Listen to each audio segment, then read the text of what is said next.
Nous avons rendez-vous avec la boxeuse Sarah Ourahmoune qui n'a pas réussi à passer le dernier tournoi de qualification olympique dans la catégorie des poids mouches. Cependant, il lui reste une chance d'aller à Rio l'été prochain. Comment? Pourquoi? La réponse tout de suite dans Chercheur d'or.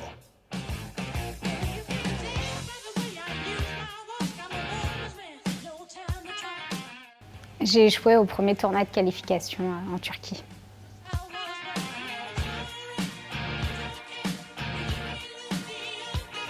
Je perds en quart de finale contre l'anglaise championne olympique. Donc voilà, le parcours s'arrête là. La particularité en boxe, c'est que c'est vraiment mort subite.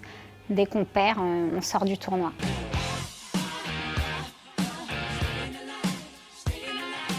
Et quand j'ai vu que mon bras ne se levait pas, ça a été une vraie déception.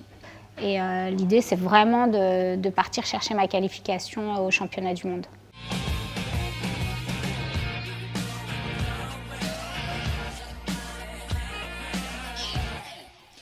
Vous avez utilisé les réseaux sociaux pour expliquer que vous aviez énormément de mal à communiquer sur cette défaite et vous êtes restée silencieuse pendant quelques jours.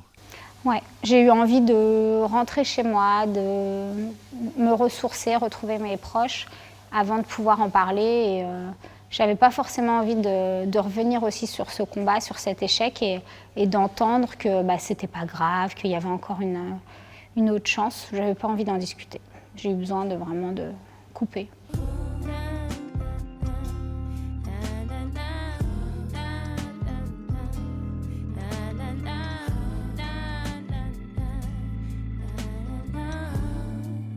On vient de sortir du tournoi de qualification européen où il n'y avait uniquement que 2 places ouvertes.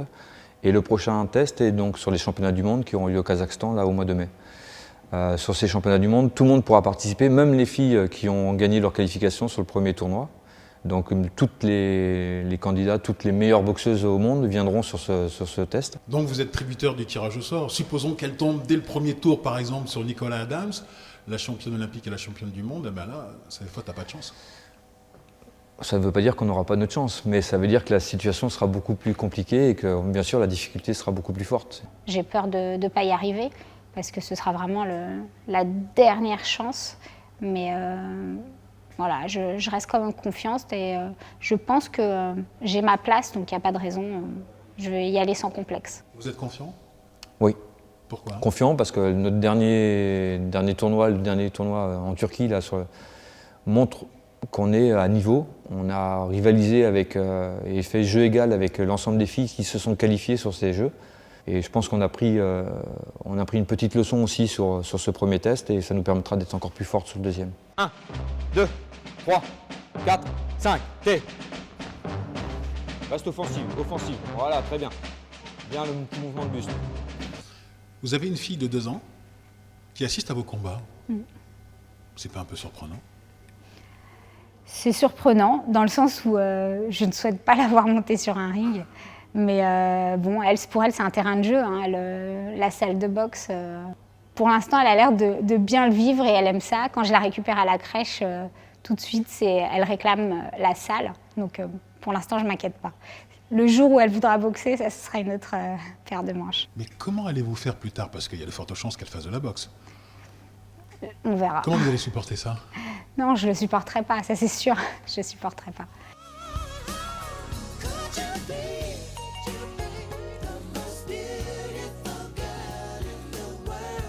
Quand je suis tombée enceinte, c'était voulu, prévu, et j'avais vraiment pas l'intention de revenir après.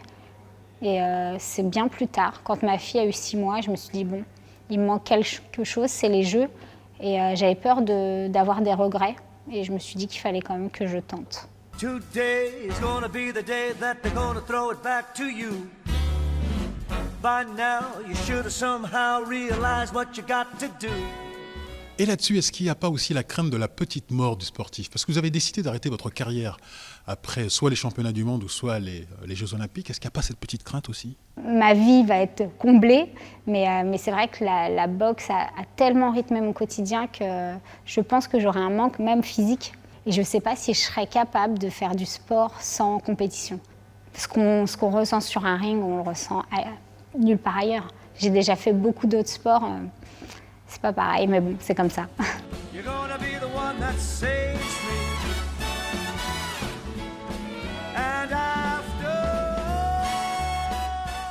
Soutenue par l'incubateur de Sciences Po, Sarah Ouramoun a créé son entreprise et travaille au développement d'une application de gants connectés pour la boxe loisir. Alors on a 2 capteurs qu'on connecte et il y a un petit calibrage à faire pour pouvoir mesurer vraiment spécifiquement pour chaque personne le direct, le crochet, l'uppercut. Et donc du coup quand on enfile le gant, voilà, c'est sous le gant, ça ne gêne pas. Il y a un mode au travail au sac. Donc tous les coups qui sont donnés sont comptabilisés et après on les identifie en direct crochet uppercut. Et il y a aussi une notion de force à chaque coup, plus à la fin du round, on a une note globale sur la force sur une échelle de 1 à 10. Et après le deuxième mode, c'est un mode combat.